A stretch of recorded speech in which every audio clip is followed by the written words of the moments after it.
اعوذ باللہ من الشیطان الرجیم بسم اللہ الرحمن الرحیم وَأُوحِيَ إِلَى نُوحٍ أَنَّهُ لَن يُؤْمِنَ مِن قَوْمِكَ إِلَّا مَن قَدْ آمَنَ فَلَا تَبْتَئِسْ بِمَا كَانُوا يَفْعَلُونَ۔ دیکھو میرے بھائیو، یہ پانی جو ہے اللہ کی بہت بڑی نعمت ہے، مقدار میں ہو اللہ کی نعمت ہے، اللہ کا فضل ہے، بڑھ جائے تو طوفان کی شکل اختیار کر لیتا ہے اور بعض مرتبہ عذاب کی شکل اختیار کر لیتا ہے۔ اللہ ہماری حفاظت فرمائے آمین۔ ہم ہمارے گجرات کے اندر دیکھ سکتے ہیں کہ پانی مقدار سے بڑھ گیا تو کافی نقصان ہو گیا، لوگ پریشان ہو گئے، جانور ڈوب گئے، مر گئے، کافی نقصان ہوا۔ اس لیے ہمارے نبی نے جو دعا بتائی ہے نا، وہ ہمیشہ مانگا کرو۔ بارش نہیں ہے، دعا مانگو اللہ رحمت والی بارش نازل فرما۔ بارش ہو رہی ہے تو اللہم صیبا نافعا، اللہ نفع دینے والی بارش نازل فرما۔ اس لیے کہ بہت بڑا طبقہ ہے جو غربت میں زندگی گزارتا ہے، جن کے مکان ٹپک رہے ہیں، ان کی چھت ٹپک رہی ہے، پانی گھس جاتا ہے گھروں کے اندر، بہت سارے میدانوں میں زندگی گزارتے ہیں لوگ۔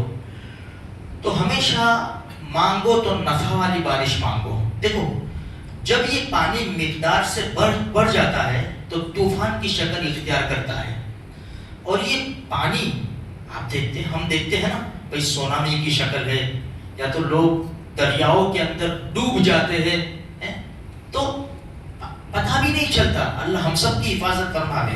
اسی لیے یہ نوح علیہ السلام کا قصہ 12ویں پارے میں ذکر کیا گیا کہ ہم نے سورہ نوح میں سنا کہ اللہ سے دعا مانگی تھی، قوم کو سمجھایا تھا کہ استغفروا ربکم انہ کان غفارا یرسل السماء علیکم مدرارا، تم اپنے رب سے توبہ کرو، معافی مانگو، اللہ موسلا دھار بارش برسائے گا، تمہارے مال تمہاری اولاد زیادہ کرے گا۔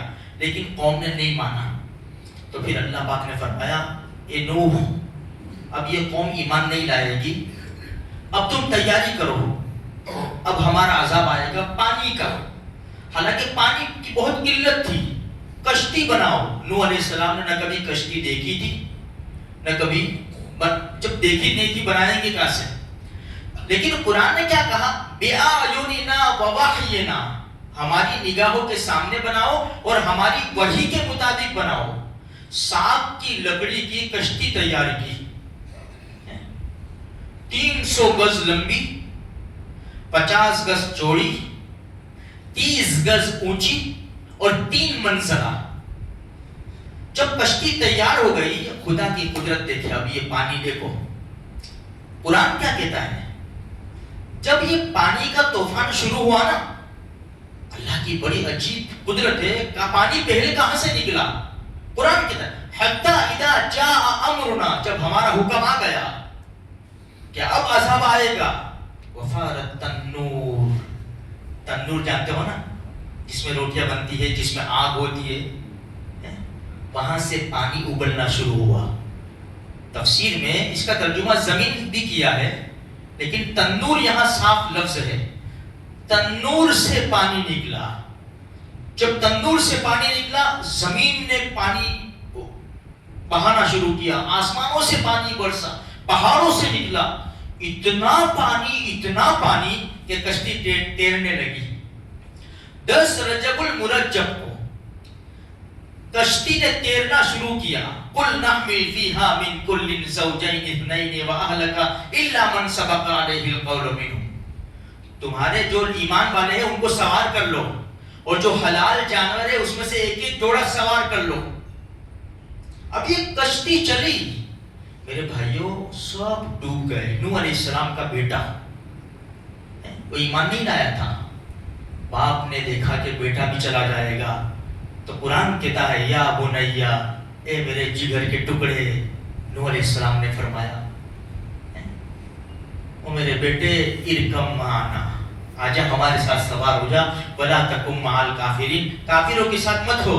تو کہنے لگا سآوی الی جبل یعصمنی من الماء، 12واں پارہ، فکر نہ کرے میں پہاڑ کی چوٹی پہ چلا جاؤں گا، میں بچ جاؤں گا تمہارے طوفان سے۔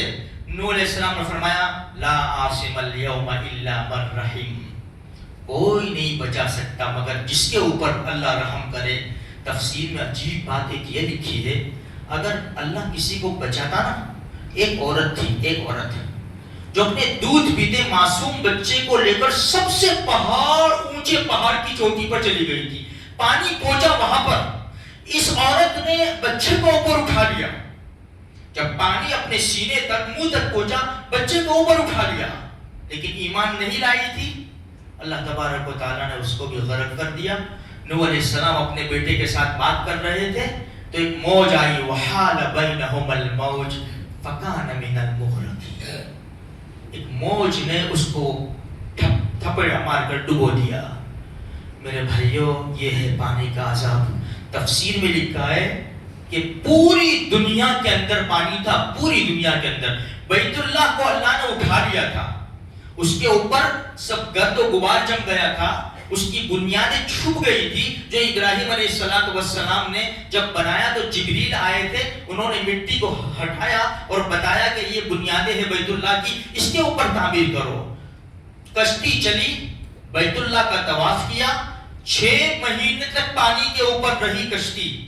بیت اللہ کا طواف کرنے کے بعد 10 محرم الحرام کو قرآن کہتا ہے وَاسْتَوَتْ عَلَى الْجُودِ، جودی پہاڑ کے اوپر جا کر کشتی ٹھہری ہے. میرے بھائیوں، یہ ہے پانی. اس لیے میرے اللہ کے رسول نے بڑی عجیب دعائیں بتائی ہیں میرے بھائیوں کہ پانی اللہ کی رحمت بھی ہے، اور اگر نافرمانی ہوئی تو پھر یہ اللہ کا عذاب بنتا ہے نا جب، تو کسی کو بھی نہیں چھوڑتا. اللہ میری آپ کی سارے مسلمانوں کی حفاظت فرماوے اور نفع دینے والی بارش اللہ ہم کو نصیب فرماوے.